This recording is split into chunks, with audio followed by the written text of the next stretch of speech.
Hai, Assalamualaikum warahmatullahi wabarakatuh. Halo teman-teman bahasa, perkenalkan nama aku adalah Harliza Fitri Adani.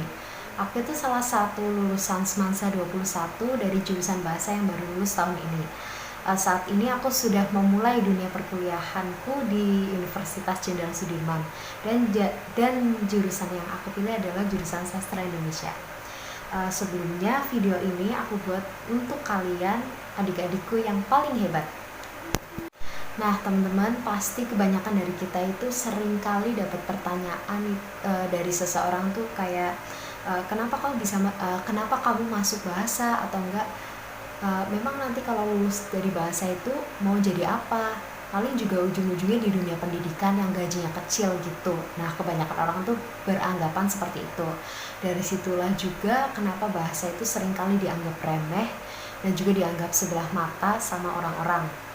Uh, Menurut aku persepsi itu tuh salah banget, soalnya dari bahasa sendiri kita itu nggak melulu di dunia pendidikan loh. Kita itu bisa jadi jurnalis, bisa jadi wartawan, bisa jadi pegawai pemerintahan atau pegawai bank dan juga perkantoran. Menurut aku sukses seseorang itu nggak melulu jadi dokter atau jadi polisi, TNI dan segala macam. Kunci sukses itu tergantung dalam diri kita masing-masing, apakah kita ikhlas dalam melakukan sesuatu atau kita enjoy gitu kan. Insya Allah kalau misalkan kita udah melakukan ikhlas dan enjoy dalam melakukan suatu kerjaan, kesuksesan akan mengikuti kita. Oh ya teman-teman, aku ada cerita sedikit mengenai pengalaman aku memasuki dunia perkuliahan ini. Jadi waktu itu aku diterima di Insud, alhamdulillah dengan jalur SNMPTN. Singkat cerita, pada waktu itu aku dapat peringkat terakhir di kelas, peringkat siswa eligible aku dapat ranking 14. Itu adalah peringkat terakhir karena diambil 40% dari jumlah satu angkatan gitu kan. Rata-rata nilai raport aku itu waktu itu semester 1 sampai dengan semester 5 87,60. Aku juga baru tahu kalau ternyata salah satu teman sekelasku itu mengambil jurusan yang sama dan juga kampus yang sama dan juga sama-sama pada pilihan pertama gitu kan. Jujur aja waktu itu tuh aku benar-benar ngerasa kayak takut, terus habis itu pesimis, nggak percaya diri, kumpul semua jadi satu. Akhirnya aku sempat curhat juga sama Ibu Rosi tentang keputusan yang aku ambil, dan beliau itu benar-benar responnya tuh baik banget dan selalu nyemangatin aku, pokoknya apapun hasilnya kamu harus bisa terima dan itu memang yang terbaik buat kamu. Mulai saat itu aku benar-benar pasrah akan segalanya. Yang penting aku udah melakukan yang terbaik, dan setiap hari aku tuh selalu berdoa dan sholawat tentunya. Semoga apa yang kami pilih, apa yang aku dan teman-temanku pilih itu bisa mendapatkan hasil yang terbaik dari yang paling baik. Dan juga aku udah mengikhlaskan apapun itu hasilnya. Kalau misalkan aku lolos ya alhamdulillah, kalau misalkan nggak lolos ya udah gitu loh. Berarti Tuhan itu ingin melihat effort aku, usaha aku tuh seberapa besar untuk mencapai suatu tujuan gitu kan. Dan juga ternyata alhamdulillahnya aku dan temanku yang tadi itu sama-sama lolos jalur SNMPTN di kampus dan jurusan yang sama. Nah, dari beberapa cerita yang telah aku sebutkan, yang telah aku ceritakan tadi, aku ada sedikit pesan buat kalian.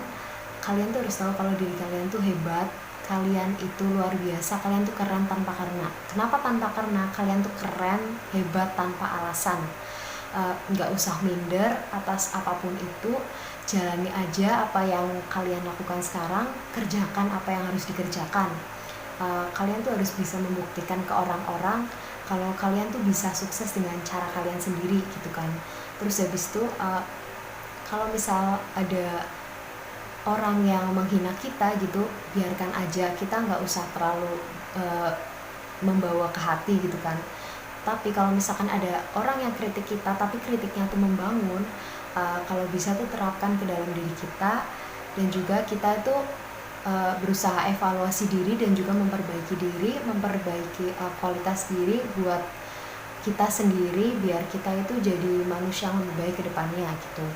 Nah teman-teman, kalau misalkan kalian sedang dalam kondisi terpuruk, kondisi kayak di titik terendah gitu, jangan jadikan hal tersebut tuh sebagai kayak kesedihan atau kesialan kalian gitu. Jangan jadikan hal tersebut malah bikin kamu itu stuck di tempat, nggak berproses sama sekali. Tapi jadikanlah titik terendah tersebut itu batu loncatan kalian untuk meraih yang lebih tinggi lagi, meraih yang lebih baik lagi, meraih yang bagus lagi untuk suksesnya kalian di masa depan gitu. Terus habis itu kalian tuh harus selalu ingat ada keluarga kalian di rumah yang sangat-sangat mengharapkan kalian untuk menjadi orang yang berguna, orang yang sukses di masa depan. Oke, sekiranya segitu aja pesan-pesan dari aku. Semoga hal tersebut bisa membantu kalian buat bangkit lagi, buat semangat lagi, buat berproses lagi yang lebih baik ke depannya. Aku yakin kalian tuh calon-calon orang sukses kok yang bisa membanggakan orang tua dan keluarga. Amin. Jadilah yang terbaik ya. Bisa yuk, bisa. Dadah. Wassalamualaikum warahmatullahi wabarakatuh.